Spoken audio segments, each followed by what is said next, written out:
କେନ୍ଦୁଝର ଜିଲ୍ଲା ଘସିପୁରା ବ୍ଲକ ଦେଓଗାଁରେ ଥିବା ବାବା କୁଶଳେଶ୍ୱର ମହାଦେବଙ୍କ ପୀଠରେ ଆନନ୍ଦପୁର ଉପଖଣ୍ଡ ବ୍ରାହ୍ମଣ ମହାସଭାର ସମ୍ମିଳନୀ ଅନୁଷ୍ଠିତ ହୋଇଯାଇଛି। ଉକ୍ତ ସମ୍ମିଳନୀରେ ମୁଖ୍ୟ ଅତିଥି ଭାବେ ସର୍ବଭାରତୀୟ ବ୍ରାହ୍ମଣ ମହାସଭା ସଭାପତି ଡକ୍ଟର ବିପିନ ବିହାରୀ ମିଶ୍ର, ରାଜ୍ୟ ସଭାପତି ଡକ୍ଟର ସଦାନନ୍ଦ ଦୀକ୍ଷିତ, ଜିଲ୍ଲା ସମ୍ପାଦକ ପ୍ରସନ୍ନ କୁମାର ନନ୍ଦ, ରଞ୍ଜନ ପାଢ଼ୀ, ପାର୍ଥସାରଥୀ ଆଚାର୍ଯ୍ୟ, ବିଭୂତି ଭୂଷଣ ଦାସ, ରାଜ୍ୟ ଉପସଭାପତି ରାଜେନ୍ଦ୍ର ପାଢ଼ୀ ଯୋଗଦେଇ ବିଭିନ୍ନ ପ୍ରକାର ଆଲୋଚନା କରିଥିଲେ। ଏଥିରେ 16 ଶାସନ, 32 ପଡ଼ା ଶାସନ ଓ 64ଟି ଉପଶାସନର ବହୁ ମାନ୍ୟଗଣ୍ୟ ବ୍ରାହ୍ମଣ ଯୋଗଦେଇ ବୈଦିକ ସଂସ୍କୃତି, ରୀତିନୀତି, ପରମ୍ପରା, ଯଜ୍ଞ ଅନୁଷ୍ଠାନ, ବେଦଶାସ୍ତ୍ର, ଶ୍ରୀମଦ୍ ଭାଗବତ ଉପରେ ଆଲୋଚନା କରିଥିଲେ। ସମାଜର ସୁରକ୍ଷା, ଭବିଷ୍ୟତ ପିଢ଼ିଙ୍କୁ କର୍ମକାଣ୍ଡରେ ପ୍ରବୀଣ କରିବାକୁ ବିଭିନ୍ନ ଶାସନର ପ୍ରତିନିଧିମାନେ ଯୋଗଦାନ କରି ନିଜ ନିଜର ମତ ରଖିଥିଲେ। ପରେ ସମସ୍ତ ବ୍ରାହ୍ମଣମାନେ ଏକତ୍ରିତ ହୋଇ ଉକ୍ତ ମହାସଭାରେ ମୁଖ୍ୟମନ୍ତ୍ରୀଙ୍କୁ ଜନ୍ମଦିନର ଶୁଭେଚ୍ଛା ଜଣାଇଥିଲେ। ଆବାହକ ମଦନ ପାଣି, କାର୍ଯ୍ୟକାରୀ ସଭାପତି ଶାନ୍ତନୁ ମିଶ୍ର, ସଂଯୋଜକ ମଦନ ମୋହନ ମିଶ୍ର, ସମ୍ପାଦକ ପ୍ରଦୀପ ମିଶ୍ର, ଉପଦେଷ୍ଟା ମଧୁସୂଦନ ମିଶ୍ର, ଗୋବିନ୍ଦ ଚନ୍ଦ୍ର ପାଣିଗ୍ରାହୀ ସହ ସମ୍ପାଦକ ଭାଗୀରଥୀ ଦାସ, ଯୋଗେନ୍ଦ୍ର ପଣ୍ଡା, କାଳନ୍ଦୀ ଦାସ, ଚିତ୍ତରଞ୍ଜନ ଦାସ, ଚିତ୍ତରଞ୍ଜନ ପତି, ପ୍ରଦୀପ ପଣ୍ଡା, ଧନାନନ୍ଦ ପତି, ଏକାଦଶୀ ପଣ୍ଡା, ହଳଧର ଆଚାର୍ଯ୍ୟ, ଦୈତାରୀ ପଣ୍ଡା, ରମେଶ ପତି, ମନୋରଞ୍ଜନ ପତି, ବିକାଶ ଦାସ। ଘସିପୁରାରୁ ବ୍ୟୁରୋ ରିପୋର୍ଟ, ଓଡ଼ିଶା ନ୍ୟୁଜ।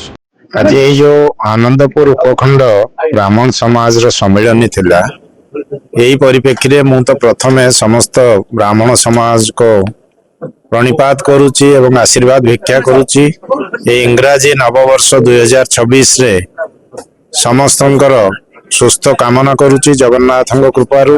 ये कुशलेश्वर पीठ रे जो हेइची से कुशलेश्वर बाबांकर आशीर्वाद भिक्षा करुच्ची। यह एक महत उद्देश्य नहीं आज ये सम्मेलन होता। एथिरे केन्दुझर जिला, बालेश्वर, भद्रक एवं सर्वभारतीय प्रेजेंस सहित आमर ओडिशा राज्य सभापति डॉक्टर सदानंद दीक्षित जोग देइथिले एवं विभिन्न प्रकार समाज रो केमते उन्नति करा जाय परियो। ब्राह्मण माने सबुदिन समाज रो उन्नति करि आछन्ती। सर्व वर्गर जाति धर्म निर्विशेष रे समस्तଙ୍କ ପାଇଁ काम करि आछि ब्राह्मण समाज। तेणु आगो को मध्य केमिति ये जारी रही परिबो। आज जो समाज रे विभिन्न प्रकार वित्पात देखा जाउची ताकू केमिति कंट्रोल करा जाय परिबो ता विषय रे विभिन्न आलोचना चक्र हेतिला। एवं एही परिप्रेक्षी रे आमर जो विद्वान ब्राह्मण माने प्रतिज्ञाबद्ध होइचंती जे केमिति ओडिशा राज्यर उन्नति रे निजको निजे सहयोग करिवे एवं ता द्वारा भारतर मध्य उन्नति हेइ परिबो। आउ आज होउची आमर केन्दुझर जिलार एक गर्व जी होउचंती आमर ओडिशार मुख्यमंत्री श्री मोहन चरण माझी तांकर आज जन्मदिन। एही परिप्रेक्षी रे ब्राह्मण समाज द्वारा वेद पठन करी तांको समस्त ब्राह्मण समाज आशीर्वाद ज्ञापन करथिले। जाहाउ आम कुशलेश्वर ब्राह्मण महासंघ तरफ आज गोटे खुशीर दिन। यही खुशीर दिन में आमर राज्य स्तरीय और जिला स्तरीय सभापति आसी आमको जो सुंदर वार्ता देले तापरे मोहन बाबूंकर शुभाशीष आशीर्वाद पाई ब्राह्मण मान आशीर्वाद कले एवं सब ब्राह्मण मान गोटे सु उपदेश देले।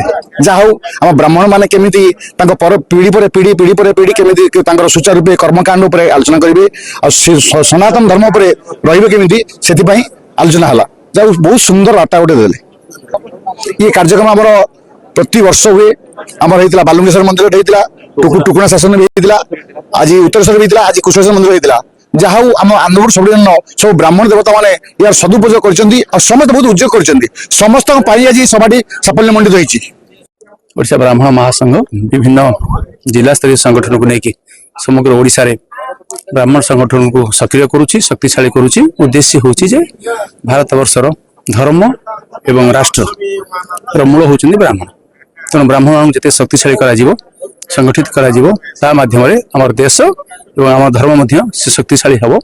एवं आमे भारत को विश्वगुरु करिया पे ब्राह्मण मानकर जो संकल्प थिला मनुस्मृति कहैथिला एतद् देश प्रसूतस्य सकाशदग्रजन्मनः सोम सोम चरित्रम शिखेरन ପୃଥିବୀଆଃ ସର୍ବମାନବାଃ ପୃଥିବୀର ସବୁ ମଣିଷ ଭାରତର ବ୍ରାହ୍ମଣ ମାନଙ୍କ ଠାରୁ ସେ ଚରିତ୍ର ଶିକ୍ଷା କରିବେ। ଆମେ ସେ ଚରିତ୍ର ଶିକ୍ଷା କରିବା ପାଇଁ ବ୍ରାହ୍ମଣ ମାନଙ୍କୁ ମଧ୍ୟ ସଂସ୍କାରିତ ସଂଗଠିତ ଏବଂ ତାଙ୍କୁ ସଚେତନ ଆମେ କରୁଛୁ। ଏତିକି ମାତ୍ର ଏଇ ସମ୍ମେଳନର ଉଦ୍ଦେଶ୍ୟ। କୁଶଳେଶ୍ୱର ମହାଦେବଙ୍କର ଏଇ ପୀଠରେ ଆଜି ସମ୍ମେଳନ ଅତ୍ୟନ୍ତ ସୁନ୍ଦର ଭାବରେ ଅନୁଷ୍ଠିତ ହେଇଛି, ସଫଳ ହେଇଛି। ତେଣୁ ସେଥିପାଇଁ ଆମର ସମସ୍ତ କର୍ମକର୍ତ୍ତା ମାନଙ୍କୁ, ବିଶେଷତଃ ଆପଣଙ୍କର ମିଡିଆ ବନ୍ଧୁ ମାନଙ୍କୁ ମୁଁ ଆଉ ଥରେ ଧନ୍ୟବାଦ କୃତଜ୍ଞତା ଅର୍ପଣ କରୁଛି।